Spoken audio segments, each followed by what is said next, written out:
Hallelujah.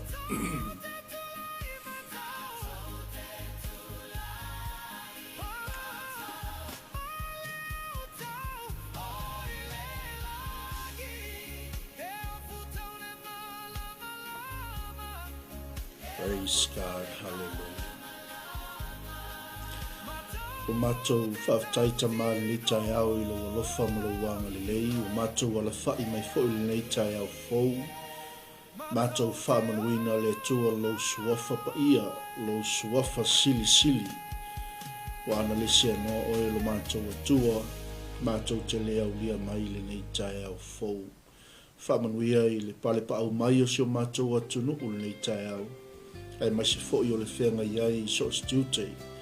Ma so se whaiva lo fia ao le nei aso.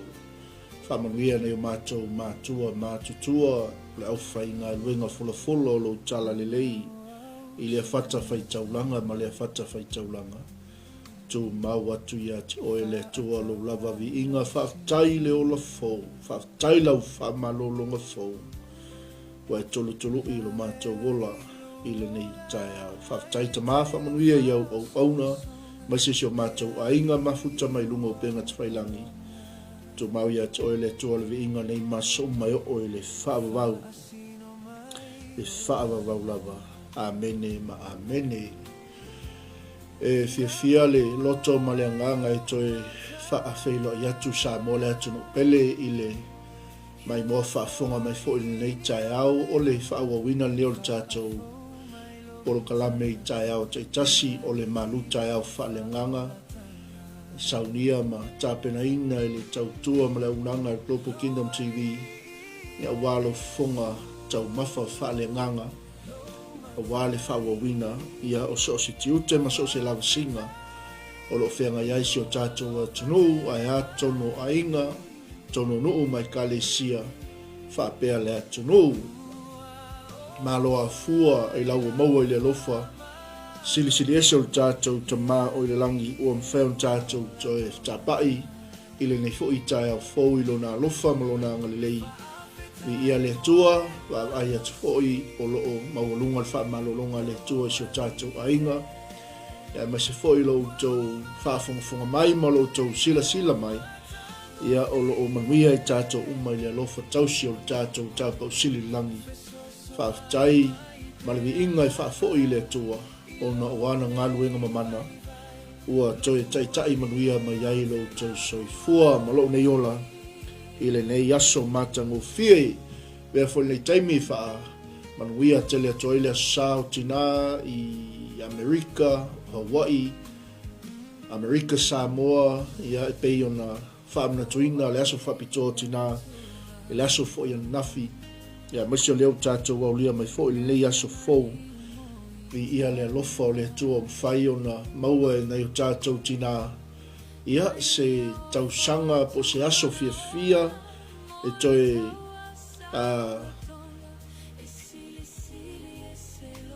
mafutai ma a inga ma whanau. E maise o e pe le ma mae. Whaftai tele nei o tātou tina, ia I lo lato soifua au auna, I lo lato wola tuutoina, mo whanau, mo tātou ainga, mo le ngā luenga le tua, ia ua mwhai o na manuia ai I tātou, ia la le tua le nei taeao talitonu, o le whamalosi mo tātou nei taeao, au tāpena le tātou tausinga leo uli, Ia o le ai mainu e mamao le ala e pei ona tāpena mai e fo I le sunga le whawhengainga I a fiu. Ia o se whamalosi po se toi whamnatu mai tusi le nā kolose. Ia o lon tā upo e tolu o lon whai po suma le wha I sifun mal fitu. Ia e whapea lona whaautuina o le olanga fau I ake riso. O le a whaitawina le upo le atua mo tātou taeao nei ia o na whaiwina le o le tātou por kalame I se whaasoa. Mai lon whai upo na sifunu ma le wha I le sifunu ma le fitu a o le alofa e lau tua lea I nei mea uma o le fusi lea ato atoa o na le lei.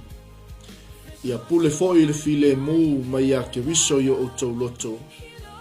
O le mea lea ua wala wina ai o tau e whai matino e tasi. Ma ia o tau sanga whaafitai. Ia nofo le fionga ke wiso i to tonu ia te o tau ia tele lava. A o tau wao ma poa i le tasi le poto malava. A o tau pepese fo i salamo ma pese ma siva faaleagaga. Ma le whaafitai le atua i o tau loto. O mea o mafoi tau te whaia i le tau talatala po le amio ia whaia mea o malava i le suafa o le alii o Yesu ma le whaafitai i le atua le tama e ala ia te ia. Ia whaamanuia ma i le atua i le whaafonga fo ia o whaitawina le fionga le atua mo i tātou. Tauina ia whaatoa ma whaamutala loto atu le nganga o le atua. Ia e tusa o lau whaafonga i le upua le atua le taeao. O se o langa fou ia ke viso. O le tangata ua loto atu i mea i lunga. Ua lafua i mea leanga. A o le tangata ua whinau i mea le lei. O le tangata ua iai le fesuia inga i lona o langa. O le tangata ua sui i lona mafaufau. O whaatua nai le o langa tuai. Ai tuina atu le ola fou ia ke viso. Pei on tātou whaitawina le nei taeao. O le Malū taeao faaleagaga e momoli atu mo i tātou le nei taeao. Ina ia mawhai o na tātou tutu mau. Ina ia mawhai o na tātou manatua. Te whatu i o tātou loto. O le olanga fou, ma le ola fou. Wa au mai e ke viso ia te i tātou. O le na whaatu wina i tātou mai le oti. Le tūnga mau. Au o whape nao na whaanonofo i whaatasi i tātou. Ma ia le tū tau matau o lona tamā. Ameni. Pila ona whaitau ina le upo le atua mo i tātou nei taeao. Whai mei ia i au tau sa ili mea o i lunga. O lunga o lo o iai ke riso. O lunga o lo o te tie ai le li whaola i le tū tau matau o lona tamā. O lo tātou atua, o lo tātou tamā o i langi. Le ala whai mai le wha malos au o le tangata o le tua i le kalesia. A whai ua toi whaatuina o tau whaatasi ma ke viso. I au tau sa ili i mea o i lunga. O iai ke viso. O lo o iai o ia i le tū tau matau o le tua. I au tau loto atu lava i mea i lunga. Ai le o mea o i le lalo langi nei. Vi ia le ali. Pei lau na whaitau ina lupu a le atua mo i tātou nei taeao. O le ola fou ia ke viso. O se olanga fou ia ke viso. Ai sea. Mai tala apostolo wa oti o tau. Wa lilo fo ilo o tau ola whaatasi ma ke viso i le atua. Le anga o le tātou te whaatalitali i le tuwaso ma le taimi. Ameni. Vi ia le atua i whaalia mai ai. Le toia fio mai o le tupu. E watu lana i kalesia o le whaletua o le tamai mamoi. Le ala ia tātoua. Tātou loto atua i mea i runga. Aia. Ao nai whai upuna le ai wha mawhaina mo i tātou taeao nei. Pei ona tātou whaitauina. Whai mai a o lea lofa e lau tua lea i nei mea uma. O le fusi lea e ato atoa ona le lei. Ia, pei on tātou moli mawina i le aso o tinae, pei on tātou whaailonga ina i le nei fo i vai aso, mai se o le vai aso o tuana i atu. O le upu lava lea o lo fusi ai mea uma. O le upu lea o le alofa. Ameni.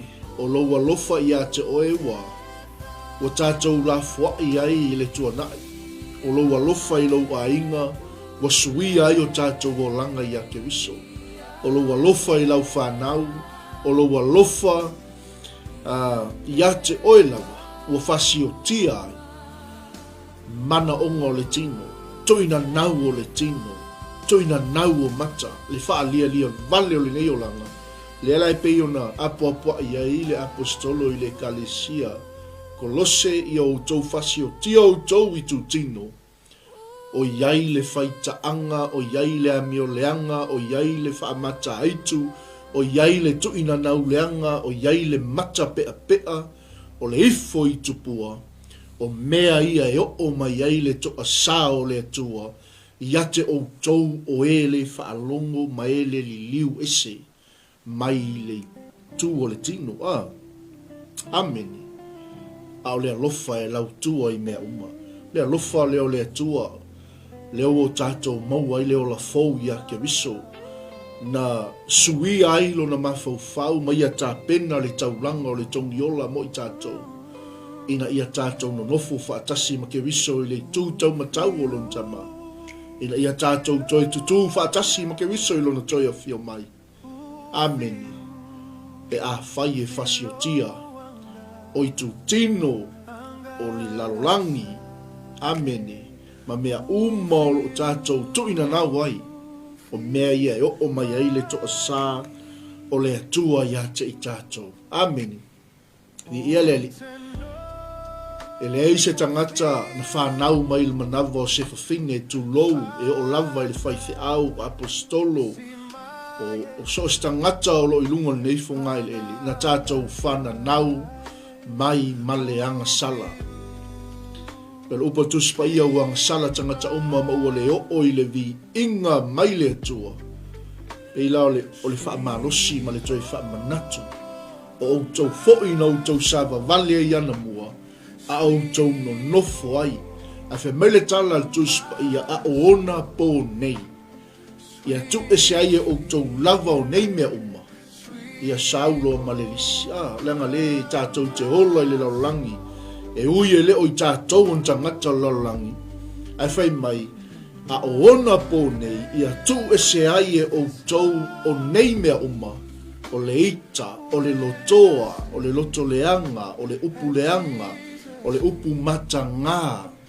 Ameni, o le wha maua lunga, o le wha sausili, o le manatu wha pito.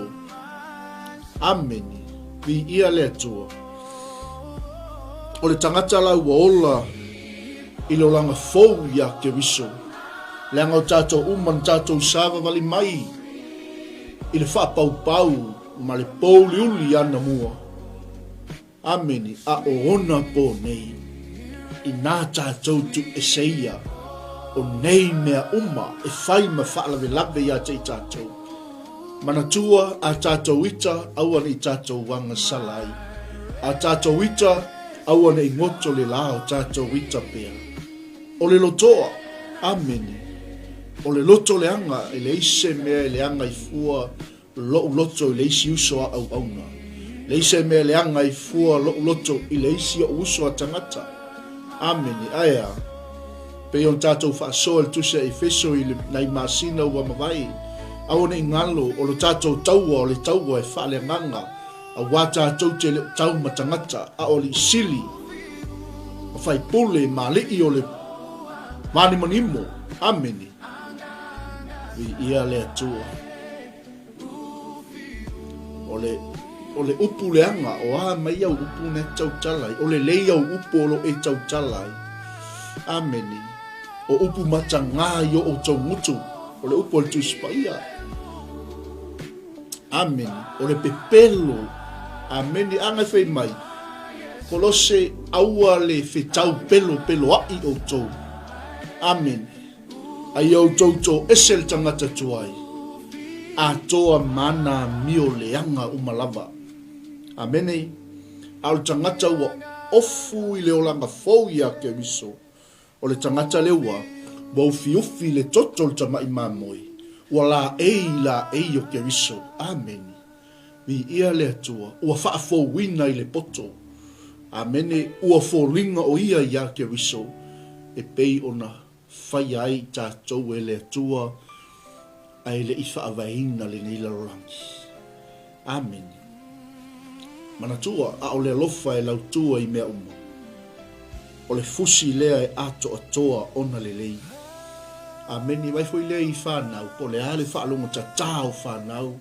O le ale lo loto o le olanga e o il whanau, e le ave sea i le alofo al tina, e le ave sea i le alofo al tama, e whapena i tātou o whanau a le atua, po le halo tātou fe foi ai, o le halo tātou whaalonga tā, ameni aia, o le alofa e lautua le i mea uma, e sila mai la le atua e le sila mai ono oema, ai sila mai le atua i lona alo, o le ua whauina, o le ua iai le ami o tonu, a sila mai la le atua o ia, o le ami o tonu, o ia o lona alo pele i tōtasi, o na mama lea, mama ngalo tātou wangsala, ameni, ma whaafowina o tātou wola, o le mele maufa le arolangi, le tangata fasio tangata, le tangata leanga,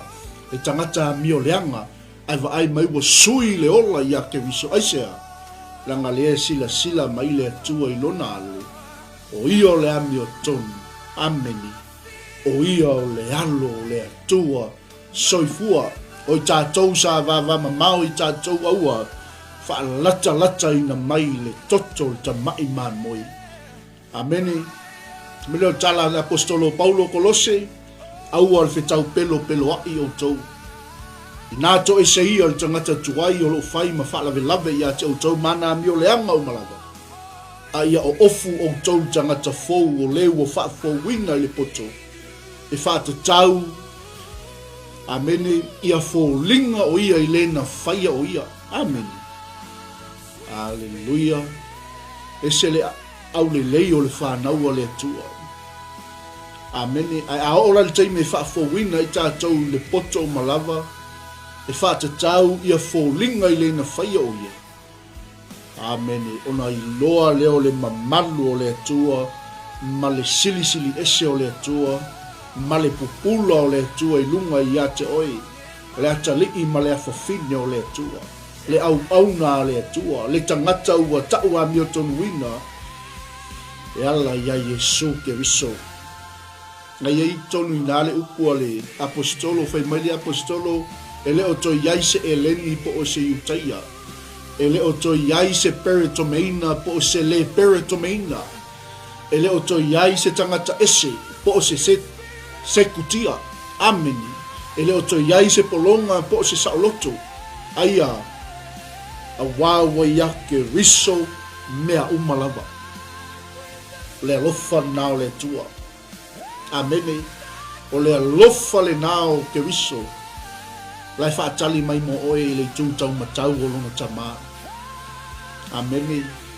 Vai ei la ei o ke riso e taun tātou la ei ei. Mai le tala le tuspa ia o ofu o tau le alofa. Muti vale o le atua. Ia o ofu o tau i le anga le lei o le atua. Ia o ofu o tau i le loto maua lalo ke riso. Ia o ofu o tau i le anga Malū o ke riso. Ia o ofu o tau i le ono sai. Whaapei o e ua filifilia e le atua. O e ua paia ma e ua lo faina e le atua. Ameni. Vi ia le ato, kai peo le upo tus i pa ia, le sa tātou whaasoa i fo il po, le so nafi. Ia i loa lo tau wanga Malū e tangata umalava, a waua lata mai lea li. Ia whiwha pale ai o tau, ma ia whiwha mangalo ai o tau. Ameni. Pe a whai wanga lea ngaina se tasi. Whaapei ona whaamangalo mai o ke viso ia te outou. Ia whaapea fo'i outou. Ameni. Te lo e ia istangata o e leo mawhai ona release ta upo le whaamangalo. E ili istangata o lo o manua lo na loto o ni mea tutupui. Fia tau sanga ua mawai. Ameni. Ai te lo awane i ngalo o tātou o e ua filifilia e le atua. O tātou o tangata pa ia. O i tātou o e walo whaina e le atua. Ia whiwha pale ai o tau. Ma ia whiwha mangalo ai o tau. Ia o ofu o tau i le alofa muti vale, ma le anga le lei, ma le loto maua lalo, ma le anga Malū. Ma le ono sai. Whaapei o e wa filifilia e le atua. Amen. a o le alofa e lautua lea I nei mea uma o le fusi e ato atoa ona lelei. Ameni. Vi ia le atua. Me leo tala tama loa lau e kalesia le lafa umal tatou pol kalame ni taeao wa umal taimi ia pule fo'i le file mu mai le atua yo o tau lotu. O le mea leo wa wala a wina ai o tau e fai matino e tasi. Ameni. Ma ia o tau sanga whaafetai. Ia nofo fo'i le afionga le atua I totonu ia te o tau ia tele lava. I le poto umalava. Ma ia o tau wao ma poa I le tasi. I salamu. Le ola. Le upu le sa o lotonga. O ai se ua mafatia.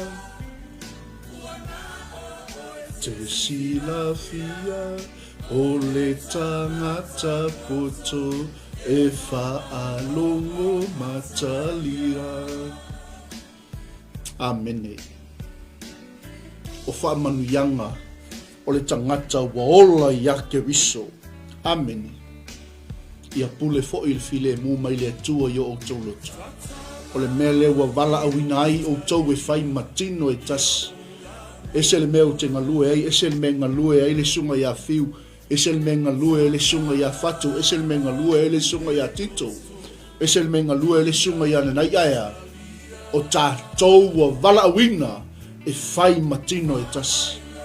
Mea le ia tātou sanga whaafetai ai, ma ia nofo pea le fionga ke wiso I totonu ia te outou, ia matua I tele lava, I le poto uma, ma yo tau wao pele upu uso au auna fai fe au tamatina ti a konu wao fai evangelia apostolo perfecta wao apoa I le tasi ya I salamo mapese masiva faaleagaga o loo tau pe pese atuai ma le faafetai le lii yo o tau loto ua mafatia ua na o e te silafia o le tangata poto ia whaalongo matalia. Mai le whaipu mulmuli o tātou tusi. O mea o mafo I tau te whaia I le tau tala po o le amio. Amen. O salamo pese faaleagaga siva faaleagaga. O mea o mafo I tau te whaia I le tau tala. Po o le amio ia whaia mea umalava I le suafa o le alii o Yesu ke viso. Ma le whaafetai I le atua le tama. Whaamanuia le atua ia te o le taeao sa moa le tunu pele.